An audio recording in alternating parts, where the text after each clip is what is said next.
let's hang out in Disney's Animal Kingdom where I'll share 10 secrets you've probably never noticed before. It's gonna be wild. I have to.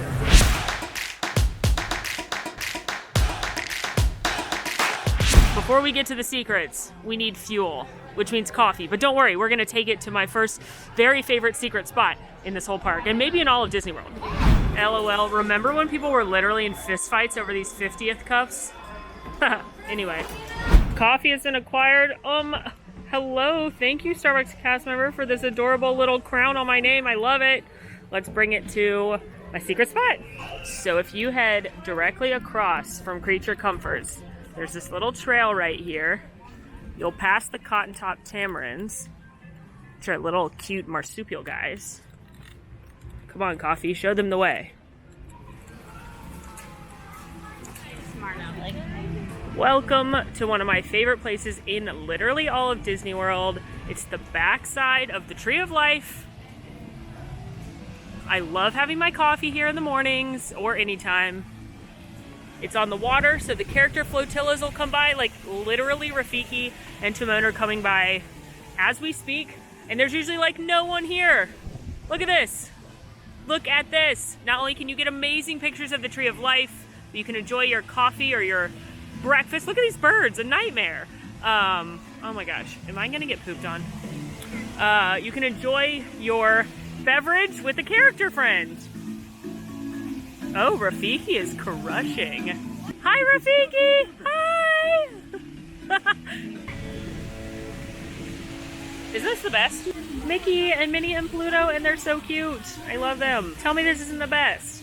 And my secret coffee spot by the Tree of Life even isn't the main secret I'm trying to show you, even though this is truly one of my favorite places in all of Walt Disney World. You can get truly fabulous, amazing pictures of the Tree of Life. If you're like me and you're by yourself, self-timer is your best friend. But, okay, let's go find the actual secret thing I want to show you.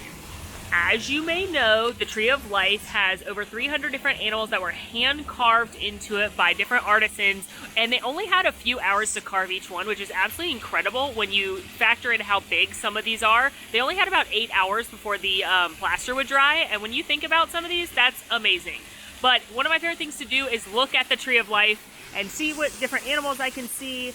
Obviously the shark is my fave, but a very cool thing about the Tree of Life is that when you get down into the depths of it, like we're doing right now, this is all the dead, rotted root. And so they only put extinct extinct animals down at the bottom to symbolize that they're dead. So let's go find the dinosaurs. Dinosaur, where are you? Oh, there you are. Hey, little guy. See, he's extinct.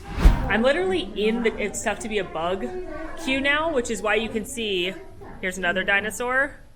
I forget his name. He's the one with like the spiny on his back. I'm sure someone will let me know. But there's another dinosaur. Let's see what else we can see all the way down here. Oh, here's this sea dinosaur. I call him Dinosaur Dolphin, but I'm sure he has a technical name. Pterodactyl. Isn't this cool? Squid. I forget his science name too. I wish there was a megalodon. But isn't this cool? Did you know there's dinosaurs down here? This one's hard to like make out, but I believe it to be a triceratops. It looks like a rhino, but I know it's dinosaur. We were just in the It's Tough to Be a Bug queue. So now we're gonna do one more little cute buggy nod before we leave this area. And we're headed into the Tree of Life Gardens, which is another one of the walking trails that gets you by the tree. And this one is also great for pictures because you get right up in there. You get great views of the tree, and you can actually see some animals on this trail that you might not see if you don't come down here. I'm telling you, this park is the best for just like walking and exploring and enjoying yourself. So let's look for this particular log I'm looking for. As you enter, you'll see this giant root of the tree. And this actually used to be the queue for It's Tough to Be a Bug. And if you follow these little buggy tracks right here, you'll notice some of them make perfect circles. And if you look through them, you actually can see they've highlighted a certain bug. What's funny is that actually it's hard to get my camera to focus on it, but all of these actually lead you to the ant. It's just hard for my camera to show you. But clearly the ants made this, and they want you to look at the ant on the tree. Duh.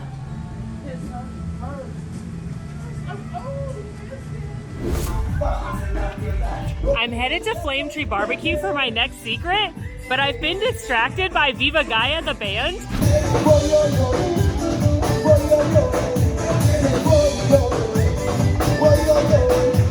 Sorry for the dance break. I just get really excited when live entertainment is back in the parks. I love seeing these artists come back. This is some of the fun of this park to me. It's just the vibes are immaculate. But we are headed into Flamestreet Barbecue to check out my next secret. If you've never been here, this is a really good quick service barbecue spot where you can get ribs and chicken and all kinds of tasty treats. But there's a really cool motif throughout the seating area. Let's look at it. Flamestreet Barbecue not only has delicious eats, definitely a great quick service. Of course, my favorite quick service in this park is the Tula Canteen, but if you're looking for some delicious BBQ, come over to Flamestreet. But one very cool detail that you'll see around Animal Kingdom in general are these neat animal carvings. They have them a lot on Discovery Island. They'll have them in Pizza Safari as well, the style. But because Flamestreet is a barbecue spot, all of the different pagodas out here have different prey and predator storylines. So here you can see the gator eating the fish. Here you'll see anteater and ants. Also note the spectacular view you get from these water ones of Everest, and if you time it right, the character flotillas will come by. So I've had a lot of lovely meals out here just enjoying the ambiance. But look, even the lampshades, if you look closely, it's a little anteater sticking his long tongue into the little ant house. This one, my friend Mr. Eel would be thrilled to see because it's eels eating little crabbies. My Slytherin soul doesn't love this one, but it's eagles eating snakes. Look how scared my little snake friends look. Oh, they're so sad. Not to worry though, the snakes get their justice and their time in the end, because this one is a snake eating a mouse. Here you have an owl and a bunny. If you look over the ceiling, you can see all the intricacies too. And last but not least, this one might be the prettiest. It's spiders and butterflies, and they even have the spider webs in the woodwork there. Try not to fall down the stairs. And it makes perfect sense to be the detail work here at Flamestreet Barbecue, because in that instance, when you're eating your ribs, you're the predator and your food is the prey. So a great detail not a lot of people notice. Which one's your favorite? Let us know.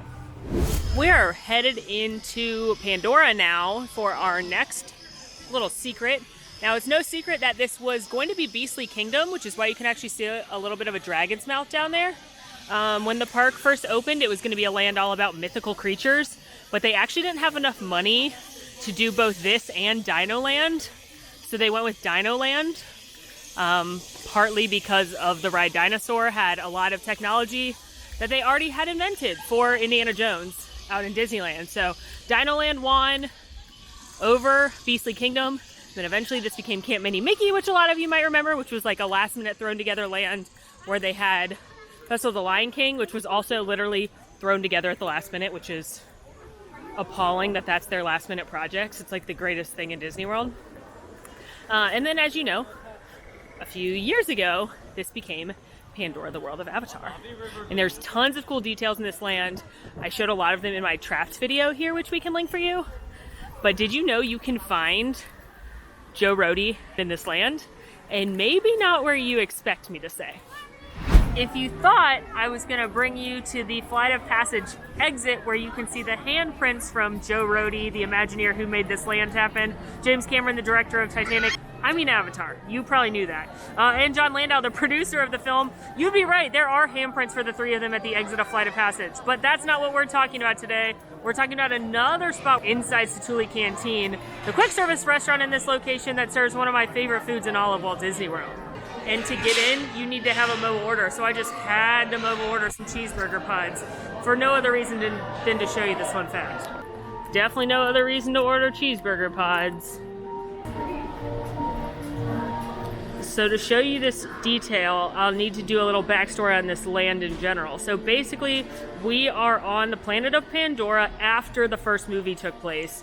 So the bad guys, the RDA, they're gone. They're the bad guys in the movie. And Ace, those are now the good guys from Earth, are here. And we have formed an alliance with the Na'vi, with the locals. And we are bringing tourists here to help both of us. Somehow. I'm not really sure how it helps the Na'vi, but it helps us. And you are the tourists. So if you look around this restaurant, you'll actually see photos of the Na'vi enjoying their time on Pandora, just like, you know, they would. And in some of the photos, you can see the collaboration between the Na'vi and the humans. That's right outside Pongu Pongu. And if you look at enough of these photos, you'll find familiar faces. There you go. This is the groundbreaking. And there's Joe Roadie right there. Here it is, my favorite meal in Animal Kingdom, Cheeseburger Pods. It's basically a Big Mac shoved into a bao bun. It comes with your choice when you get the kids meal. This is a kids meal. You get chips or cuties. I got 2 cuties today because I'm gonna throw them in my bag. Always ask for a side of the creamy herb dressing because it's like their version of ranch. And then the kids meal comes with a drink, so I always get the little water bottle. But you can get the adult version too, which is 2 Cheeseburger Pods. But this is like one of my favorite foods ever.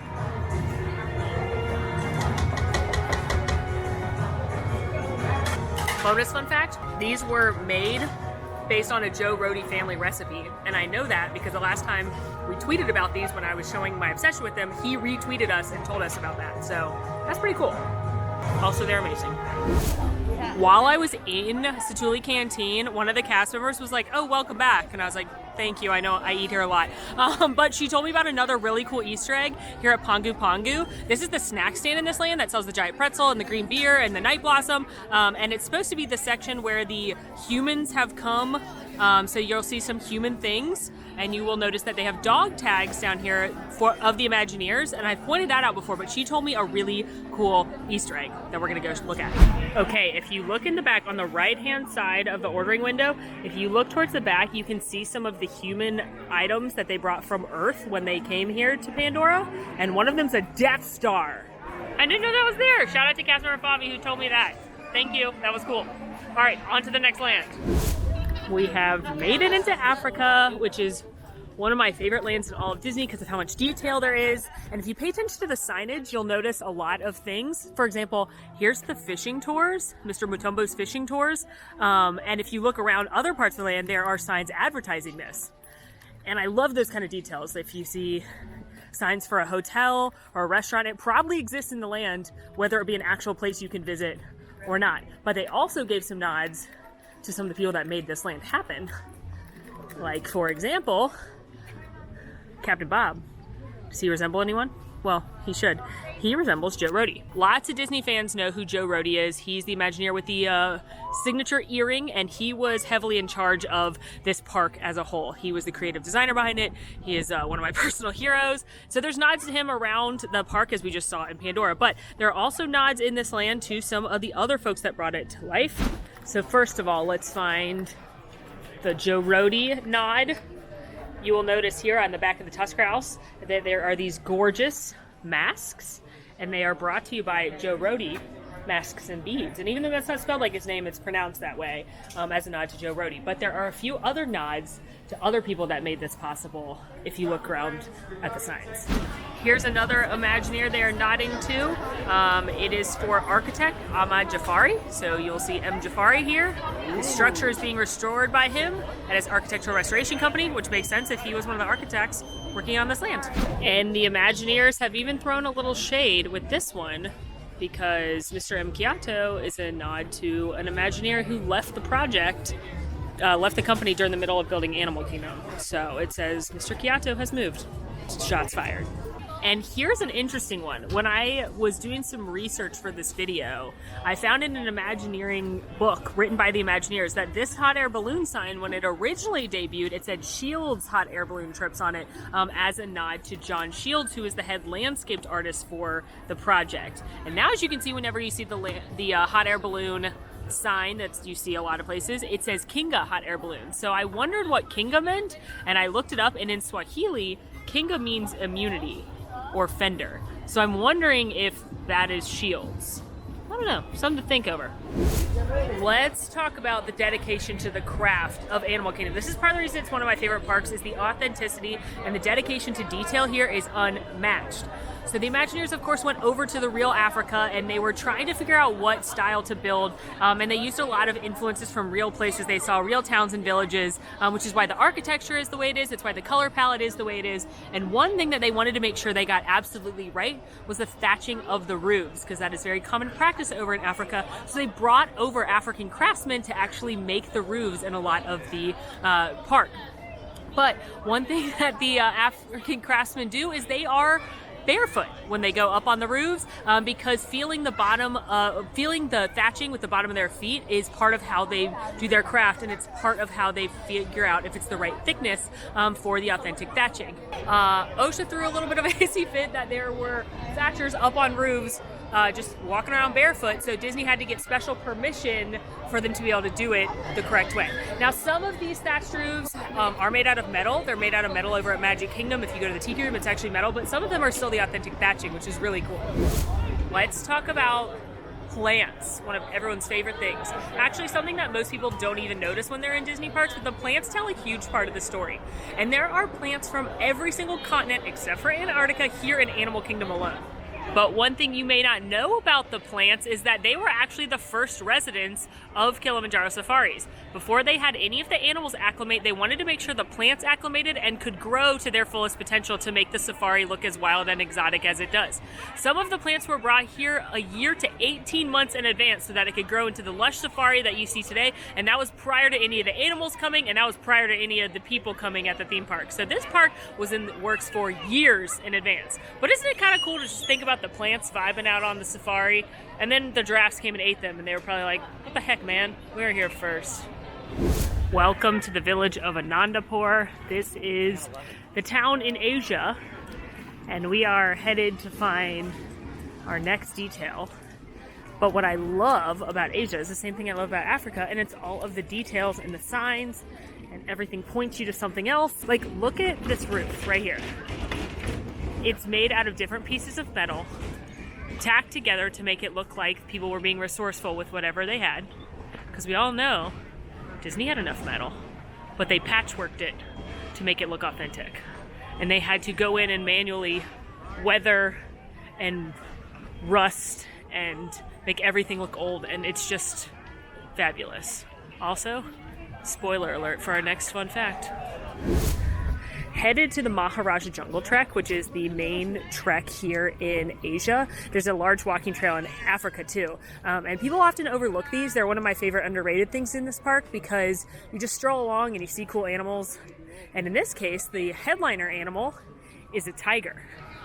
And what's interesting about it being a tiger is it ties into one of the stories of creating this park that I read about. So one of the biggest kind of fights, I don't want to call it a fight, one of the biggest kind of back and forths between the creative team and the business team when developing this park is that the business team assumed people would find animals boring. They didn't think doing walking trails would be enough for guests. They would want more. You know, like in Jurassic World where they're like, we want more teeth. That's literally what Michael Eisner, who was CEO, was saying. But Joe Roadie, the Imagineer, head of this project, thought otherwise, and he thought, no, people will absolutely be interested in just watching animals. So to prove his point, unannounced during a presentation for Michael Eisner and other executives, somebody brought in a live tiger as Joe Roadie was speaking. One of the animal handlers just simply walked in, walked the tiger around the room. No one paid attention to Joe Roadie anymore. Everybody was enthralled by the tiger. And then the tiger left. And everybody remained enthralled by the tiger, even though it wasn't there, to see if he was going to come back or not. And after that, nobody said anything about animals alone being too boring. Because if it could capture everyone in this meeting when Joe Roadie was speaking, it surely would capture the attention of the guests. Which is why when you go through Maharaja Jungle Trek, there's actually 3 different lookout points for the tiger. Because you pique your excitement once you catch a glimpse of it. Or maybe you don't, but you know it's supposed to be there. So you keep going around every crest and turn, and then as a surprise, you may see him again or not, but you see signs of him being there. And it's because, obviously, a tiger is enough to keep guests' attention and thrill levels peaked. Continuing along into Asia, we have made it to Expedition Everest Legend of the Forbidden Mountain TM. Now this is closed right now for a lengthy refurbishment. No, they're not fixing the Yeti.